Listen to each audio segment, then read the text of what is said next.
আপনাদের সবাই খুব ভালো আছেন। সেটা নতুন ব্লগে আমি আপনাদের সবাইকে স্বাগত জানাই। আর আজকে বেরিয়ে পড়েছি আবার ঘুরতে।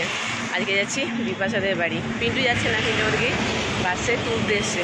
আমরা এখান থেকে যাবো বালি হলে, ওখান থেকে ট্রেন ধরবো। এখানে সবাই ব্যাগ ট্যাগ নিয়ে রেডি। এবারে ফটাফট বাস ধরবো, বেরিয়ে যাবো। এখন বাজছে কটা? এখন বাজছে 7:45। 7টাতে এত তাড়াতাড়ি উঠে গেছি আমরা ট্রেনে। এদিকে মেঘা কত বছর বাদে উঠলি ট্রেনে? মেঘা 4-5 বছর বাদে উঠলো। আমরা তো রিসেন্টলি মামা বাড়ি গেছিলাম, উঠেছি। আর এইদিকে আছে ইনারা, এই যে ভাই।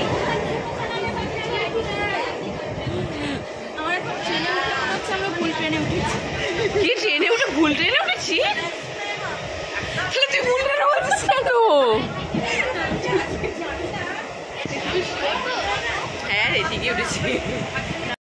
এখানে ট্রেনে বসে গেছি। ট্রেন একদম ফুল স্পিডে চলছে।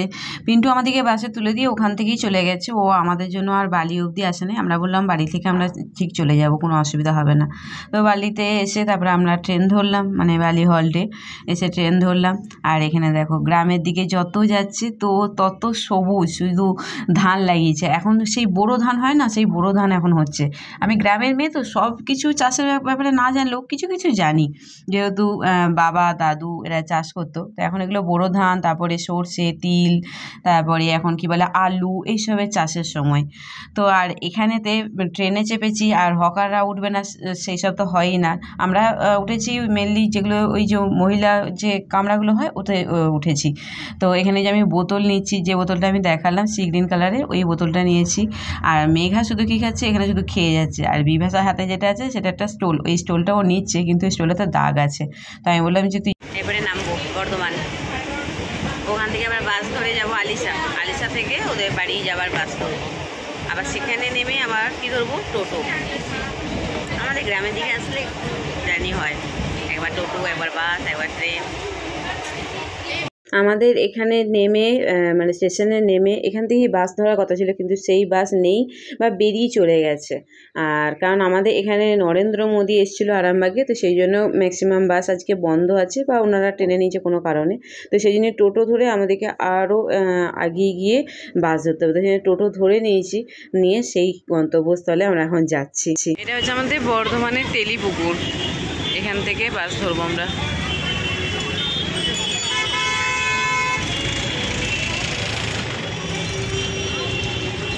টোটোই করে থেকে স্টেশন থেকে এখানে আসলাম আরামবাগ।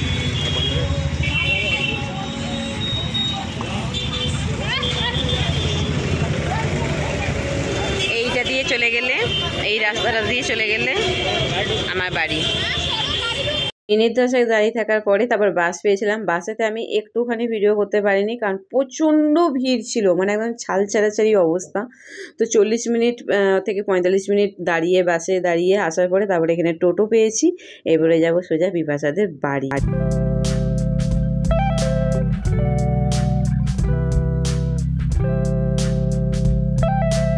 টোটো থেকে নেমে পড়েছি। তো বিপাশার একটা কাকার ছেলে এসছে, মানে বিপাশার একটা ভাই এসছে, সে আমাদের ব্যাগটা নিয়ে যাচ্ছে। আর এই যে দূরে দুটো মানুষকে দেখতে পাচ্ছেন, এটা হচ্ছে ঝিলখানা। এখানে একটা কেউ মারা গেছে, তাকে পোড়ানো হচ্ছে। তো মনি আর মেঘা কোনোদিন এসব দেখে নাই, তো বলছি কি ওই কাছে গিয়ে আমরা দেখবো। আমি রাত্রে ঘুমাতে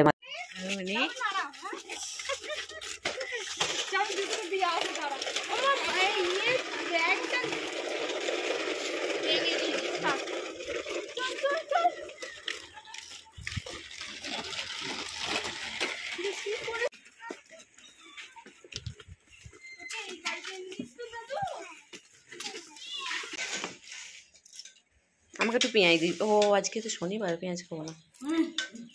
কলাই সেদ্ধ দিলে একটু পেঁয়াজ দিয়ে ভালো লাগে বল। হ্যাঁ, কিন্তু আজকে শনিবার, আমি খাবো না রে পেঁয়াজ। ছেলেগুলো আয় রে, ছেলেগুলো আয় রে। এইখানে ঠাকুর ঘর তোদের ওখানে আস্তে আস্তে না কে মরেছে, তাকে পোড়াচ্ছিল দেখলাম।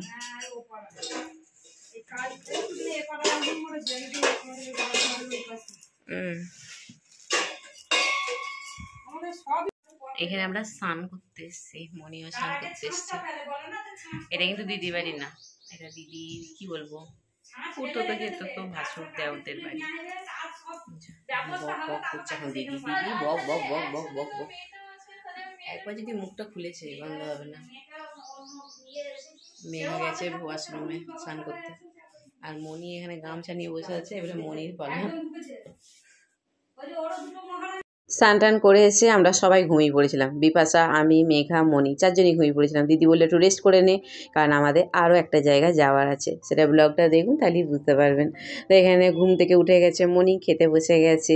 এখানে দিদি এঁচড়ের তরকারি করেছে, শাক করেছে, চাটনি করেছে। যেহেতু নিরামিষ, মাছ মাংস ডিম আমরা কিছু খাবো না আজকে, তো দিদিটাও নিরামিষ খায়। আর বন্যা গেছিলো স্কুলে, ও চলে এসেছে। খাওয়া দাওয়া হয়ে গেছে, সবাই যেহেতু ঘুমিয়ে নিয়েছে, বদমাসগুলো দুপুরবেলায় বেরিয়ে পড়েছে। দিদিদের ঠিক ঘরের পিছনে এই পুকুরটা দিদিদেরই পুকুর। তো এখানে ইঁচড় গাছ, অনেক রকম ছোটো ছোটো গাছ লাগানো আছে, বাগান এখানে। তো এখানে চলে এসছে, এসে এখন ওরা কোথায় কি গাছ আছে, কোথায় কি আছে না আছে সেসব দেখছে। আমি বারবার বললাম এখন যাস না। আর এইদিকে মনি এখানে জবা ফুলের গাছ আছে, সেখান থেকে এক গাদা জবা ফুল তুলে নিয়েছে, নিয়ে এই যে গাছের তলায় বসে বসে ইঁচড় গুনছে। কটায় ইঁচড় আছে এরা, হ্যাঁ, সেগুলোকে বসে বসে এই যে গাছের তলায় বসে আছে, বসে বসে গুনছে। মেঘা কি পোজে বসেছে দেখুন একবার। চলুন আমি এদিকে দিদিদের একটুখানি ছোটো করে রুম টুর দিয়ে দিই। এই দোতলায় উঠে যাওয়া হলো। এখানে একটা বাড়ি, রুম বাড়ি মানে এটা রুম ওপরে, তাই তো রে? এখানে বন্যা আর বন্যা দিদি থাকে, আর এটাতে ওর কাকিমা কাকু থাকে। এই এখন বন্ধ আছে, বাপের বাড়ি গেছে কাকিমা। আচ্ছা, এইটা দিয়ে একটা ছাদ আছে। এইটা হচ্ছে তোমার এই কিচেনটা আছে না নিচে, এই নিচে কিচেনের ওপরে এই যে ছাদটা। চতুর্দিকে ঠিক এত সুন্দর ভিউ, পিছনে মাঠ, পুকুর, এখান থেকে ওয়াশরুমগুলো দেখা যাচ্ছে না। কি হয়েছে বাবা? হ্যাঁ তোদের এই যে পুরো জঙ্গলের মধ্যে টাইপ এই জায়গা দেখছেন, এটা পুরোটা ওদের পড়ে আছে। আর এই ছাদ থেকে আবার ওই ছাদটাও দেখা যাচ্ছে। দাঁড়ান দেখি ঢুকে যাই, মাঝখানে এটা বারান্দার মতো থেকে। এটা দিয়ে তো ওপরে ছাদটা উঠে গেছে, ওরা চলে গেছে বোধহয় ওপরে। এই একটা ছাদ, এতক্ষণ ওই ছাদে ছিলাম, একটা ছাদ। এই যে কিচেন, ওই যে দিদি ওখানে কাজ করছে, তার উপরে এই যে ছাদ। আর নিচে ঢুকেই দুটো রুম, তার উপরে উঠে এই দুটো রুম। যখন দিদির বিয়েতে এসেছিলাম আমি, তখন দিদিদের ওপরে এই রুমগুলো থাকে না, শুধু একতলা নিচেটা ছিল। এই দিকটা ঠিক এরকম পালুই, খড়ের পালুই, এটা ধানের নয়, কিন্তু ধান ঝাড়া হয়ে গেছে। এদের ছাদ থেকে একটা কাদের বাড়ি দেখা যাচ্ছে। হ্যাঁ, কোথায় তোরা? ওই দেখো সব উপরে উঠে গেছে ছাদে। এই যে মেন গেটটা দিয়ে ঢোকা, এটা দিয়ে। তোরা রোদ্দুরে ছাদে গেছিস?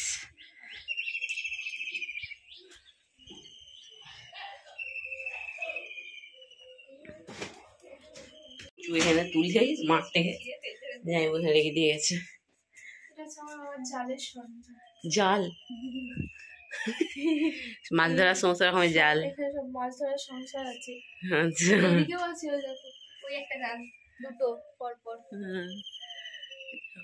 মাছ ধরার জন্য জাল। ছাদ কত আমের মুকুল এসছে রে। আর ওই সাইডটা আমাদের স্কুল, এখান থেকে এই গাছটার পাতাগুলোর জন্য দেখা যাচ্ছে না ওই কোনটাতে আমাদের স্কুলটা। এই মাঠে মাঠে চলে যাস? মাঠ দিয়েও যাওয়া যায়, ওই হাই রোড দিয়ে ঘুরে ঘুরে। দিদি সাইকেল নিয়ে যাস তো? হ্যাঁ যাচ্ছি। দিদি ডাক দিচ্ছে। হ্যাঁ ঘাটে যাচ্ছিস? দিদি ঘাটে বাসন এসে ডাক দিচ্ছে আমাকে। বলছিল ঘাটে যখন যাবি তখন আমাকে ডাকবি। দাঁড়া আমি যাচ্ছি, দাঁড়া। এই চো চো চো রোদ্দুর চো। আর মনি এদের গাছে শুধু ফুল তুলে বেড়াচ্ছে। এই যে বানানো হয়ে যাবে, আমি আমার জামা পরবো না। তুই আমাকে দিয়ে বয়ে আনা পারলি কেন ব্যাগ ভর্তি করে? হ্যাঁ বলছে না দিদিরা কুর্তি পরছে, আমি জিন্সটা পরবো না, আমাকে তাহলে বেমানান লাগবে। আমি বন্যা দিদি ইয়ে পরবো, কুর্তি পরবো একটা। হ্যাঁ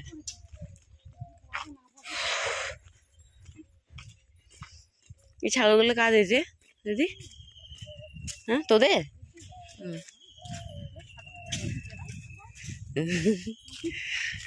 জামাইবু থাকে না, না দিদি আর বন্যা আর শাশুড়ি মা এই থাকে, আর যা তো এখানে থাকে না বাপের বাড়িতে। হ্যাঁ কি বলছে?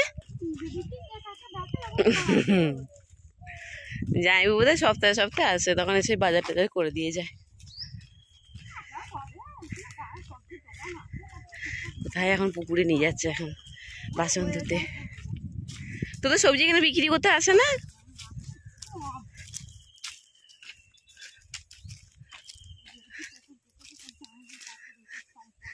গাছে টাটকা এঁচড় পেরে রান্না, ও কি স্বাদ, তার কি টেস্ট।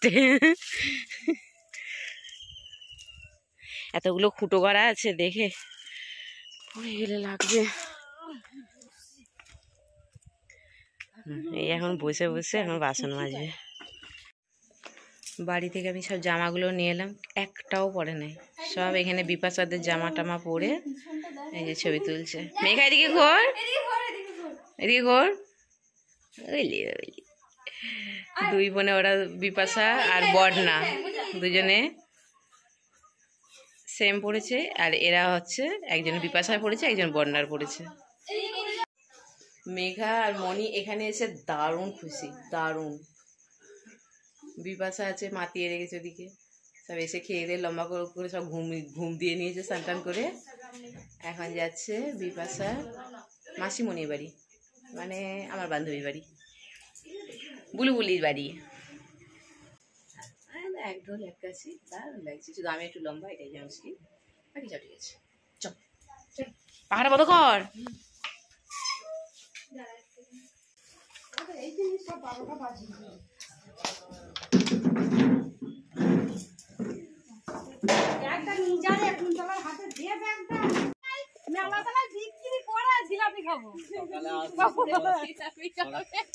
আমি যাচ্ছি আমার বান্ধবীর বাড়ি। বান্ধবীর বাড়ি বলতে এই যে দিদিকে দেখতে পাচ্ছেন বিপাশার মা, ওর ছোট বোনের বাড়ি। তো ওখানে যাওয়ার জন্য আমাদের জামাইবাবু মানে আমার বান্ধবীর বর নিতে এসছে, যিনি পিছনে টোটো চালাচ্ছেন।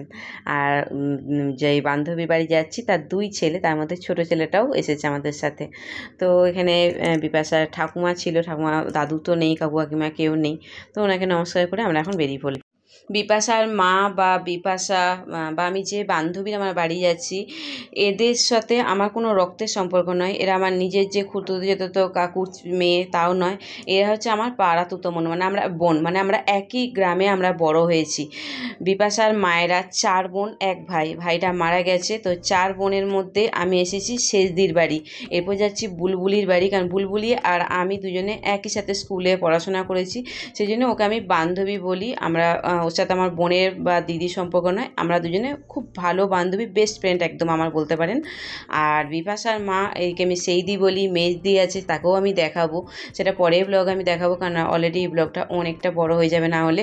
মেজদি শুধু আমার সাথে দেখা করার জন্য তাকে ফোন করা হয়েছে, তাও আমরা এসে ফোন করেছি, তবু সে আমাদের সাথে দেখা করার জন্য, বিশেষ করে আমার সাথে দেখা করার জন্য সে আসছে। তাকে আমি নেক্সট ব্লগে দেখিয়ে দেবো যে মেজদি এসছে। আমি বড়দিকেও দেখাবো। তো এখানে বড়দি, মেজদি, সেইদি এরা আমার নিজের কিন্তু নয়, আমি বারবার বলছি, বা খুঁড়তুতো যেত তো নয়, আমরা একই গ্রামে বড় হয়েছি, কিন্তু আমাদের সব আলাদা আলাদা জায়গায় সব বিয়ে হয়েছে, কিন্তু ফোনের মারফত মানে ফোনে যোগাযোগ করে আমাদের একে অপরের সাথে সম্পর্ক খুবই ভালো, মানে নিজের বোনের থেকে আমরা কেউ কাউকে কম দেখি না বা কম ভালোবাসি না। এরা যে 4 বোন, এরা আমাকে নিজের বোনের মতন ভালোবাসে। সব জায়গাতে নিজের কাকুর মেয়ে বলে পরিচয় দিয়েছে, সবাই জিজ্ঞেস করছে গ্রামে এটাকে না, এটা আমার নিজের কাকুর মেয়ে, এইভাবে পরিচয় দিচ্ছে। আমার খুব ভালো লাগছে। এখানে এসে মেঘা, মণি এরা প্রত্যেকে খুব খুশি এবং আমিও খুব খুশি। তো চলুন আমি নেক্সট ব্লগে দেখাবো যে আমার বান্ধবীর বাড়িতে আমি কি করলাম, কি আমার বান্ধবী কেমন, সব কিছু। তো আজকের মতো টাটা, গুড নাইট।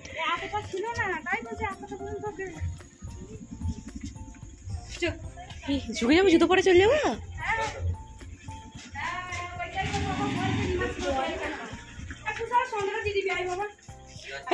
কেমন আছিস? খুব নোংরা হয়ে রয়েছি, দেখ কেমন মিস করছিলাম। বুলবুলি আর আমি দুজনে একসাথে স্কুল সাইকেলে করে, বল তোর পেটে শুধু হাত বুলাতাম, কেমন